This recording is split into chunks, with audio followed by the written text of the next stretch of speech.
तो गाइस सुबह के 9 बज चुके हैं और आप देख सकते हैं तकरीबन 4 इंच बर्फ़ जमा हो चुकी है और अभी भी बर्फ़बारी हो रही है कंटिन्यूसली।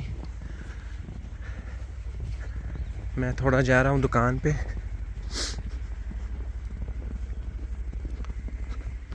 चारों तरफ से बर्फ़ ही बर्फ़। सो गाइस सुबह के बज चुके हैं 2 और बर्फ़बारी मुसलसल जारी है। ये छोटा सा स्नोमैन बनाया है हमने यहाँ पे। बर्फ़ रुकने का नाम ही नहीं ले रही है, कंटिन्यूसली होती जा रही है बर्फ़बारी। देख सकते हैं आप कितनी ज़ोरों से बर्फ़बारी हो रही है। तो गाइस यहाँ पर कश्मीर में विंटर के टाइम पे लेदर शूज़ नहीं चलते, क्योंकि लेदर शूज़ जो होते हैं वो वाटरप्रूफ नहीं होते। यहाँ पर चलते हैं प्लास्टिक शूज़, क्योंकि वो प्लास्टिक शूज़ जो होते हैं वो वाटरप्रूफ होते हैं। मैंने भी पिछले साल जो शूज़ ख़रीदा था वो तो कट चुका था। अब मैं जा रहा हूँ नया एक शूज़ ख़रीदने के लिए। यहाँ से मैं ऑटो में चढ़ा और आगे निकल पड़े हम बाज़ार की तरफ। जैसा कि आप लोग देख रहे हैं बर्फ़बारी कंटिन्यूसली हो रही है, तो आपको भी मैं दिखाता चलूँ आगे का मंज़र। तो यहाँ पर पहुँचे हम, तो ये एक बड़ा दरिया है यहाँ पे, जैसा कि आप लोग देख सकते हैं। तो यहाँ से हमने मुड़ना है राइट साइड। तो जो राइट साइड पे आपको ये बड़े चिनार के दरख्त दिख रहे हैं, ये बड़ा मैदान खुला सा, तो ये है यहाँ पे है ईदगाह। यहाँ पे ईद की नमाज़ अदा की जाती है। तो आगे लेफ़्ट साइड में जो है ये पार्किंग है यहाँ पे। इसके साइड में ही एक और बड़ा ईदगाह है, यहाँ पे भी ईद की नमाज़ अदा की जाती है। तो यहाँ से मैं डायरेक्टली पहुँचा हूँ यार की शॉप पर यार ख़रीदने के लिए। तो फिर पहुँचे हम शूज़ ख़रीदने के लिए, जैसा कि आप लोग देख सकते हैं। तो यहाँ पे मैं अपने लिए एक अच्छा सा शूज़ ख़रीद लेता हूँ। इसके अंदर फर भी लगा हुआ है, कंफर्टेबल भी है और चीप भी है, और सबसे बड़ी बात वाटरप्रूफ भी है। तो फिर हम पहुँचे घर। यहाँ पे हमने ये टी एंजॉय की। तो यहाँ पर टी एंजॉय करने के बाद हम फिर से निकल पड़े। यहाँ पे आप लोग देख सकते हैं कैसा खूबसूरत मंज़र है ये बर्फ़बारी की वजह से। चारों तरफ से बर्फ़ ही बर्फ़, बर्फ़ से ढके हुए पहाड़, पेड़, मकान, सड़कें, बिजली के खंभे, हर एक चीज़ बर्फ़ से ढकी हुई है। तो सबसे ज़्यादा खूबसूरती जो आती है वो आती है इसी विंटर और समर में। समर में सरसब्ज़ पेड़, हर तरफ खुशगवार मौसम, और इस बर्फ़बारी में हर तरफ सफ़ेद ही सफ़ेद, चारों तरफ जैसे सफ़ेद चादरें बिछाई हुई होती है हर एक चीज़ पे, चाहे वो मकान हो, पेड़ हो, सड़कें हों, जो कोई भी चीज़ होती है उस पे जैसे लगता है कि सफ़ेद चादर चढ़ाई हुई है।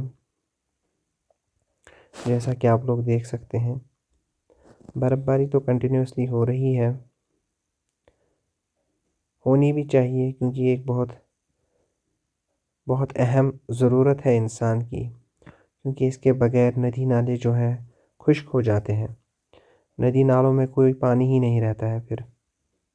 इस बार तो ऐसा हुआ भी है, कश्मीर में कुछ पानी ही नहीं था।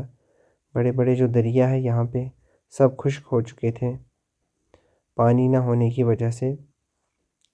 मैं भी जब देखता था तो अंदर से परेशान हो जाता था, यार ये क्या मंज़र है कि पानी नहीं है इनमें, बर्फ़बारी कब होगी। क्योंकि बर्फ़बारी की वजह से इन नदी नालों में पानी कंटिन्यूसली फिर बहता रहता है। आप लोगों को पता ही होगा कि आगे फिर चलकर कितनी प्रॉब्लम होती है पानी ना होने की वजह से। फसलें नहीं बनती हैं, खुश्क साली हो जाती है, ड्रॉट्स आ जाते हैं इसी की वजह से। तो बहुत अहम चीज़ है ये, बहुत ज़रूरत होती है इस बर्फ़बारी की, और इस जुलाई कलान के मौसम में तो ज़्यादा ही अहम होती है, क्योंकि इसमें जो बर्फ़ बर्फ़बारी होती है वो जम जाती है। तकरीबन मई जून के महीने तक ये बर्फ़ जमा रहती है नीचे इलाकों में। जो ऊपर वाले पहाड़ी इलाके हैं उनमें तो लगभग जून जुलाई तक की बर्फ़ जो है जमा रहती है। तो धीरे धीरे करके ये दरियाओं में बहने लगती है पिघल कर। तो आगे चल के फिर फार्मर्स को भी परेशानी नहीं होती है, चाहे वो धान की फसल उगाते हों या सेब के बागात हो या कोई और फसल उगाते हों। तो पानी कंटिन्यूसली होना चाहिए, पानी की मिकदार रुकनी नहीं चाहिए, तब जाके फसलें बनती हैं, तभी जाके आगे फिर गर्मी भी ज़्यादा नहीं रहती है। इसकी वजह से फिर समर्स में गर्मियाँ ज़्यादा बढ़ जाती हैं, फिर इंसान परेशान हो जाता है उन गर्मियों की वजह से भी। बारिशें भी नहीं होती है, फिर पूरा ड्रॉट पड़ जाता है, जिसकी वजह से बहुत दुश्वारी पैदा होती है। तो ऊपर वाले से यही दुआ करेंगे कि ज़्यादा से ज़्यादा बर्फ़बारी हो, पहाड़ी इलाकों में ज़्यादा हो, मैदानी इलाकों में भी हो, पहाड़ी इलाकों में भी हो, ग्लेशियर्स फिर से भर जाएँ बर्फ़ की वजह से। तो यही दुआ करेंगे ऊपर वाले से, और आगे चलकर किसी को कोई परेशानी ना हो पानी ना होने की वजह से। तो ये यहाँ पे मैंने जो ये वीडियो स्लो मोशन में बनाई है, आप भी देख सकते हैं इस कुदरत का हसीन नज़ारा जो इस बर्फ़बारी की वजह से पैदा होता है, और कैसे बर्फ़ इस टाइम पे पड़ रही है, किस तरह से ये छोटे छोटे ज़र्रे नीचे गिरकर बड़े बड़े बर्फ़ के अंबार, बड़े बड़े पहाड़ खड़ा कर देती है।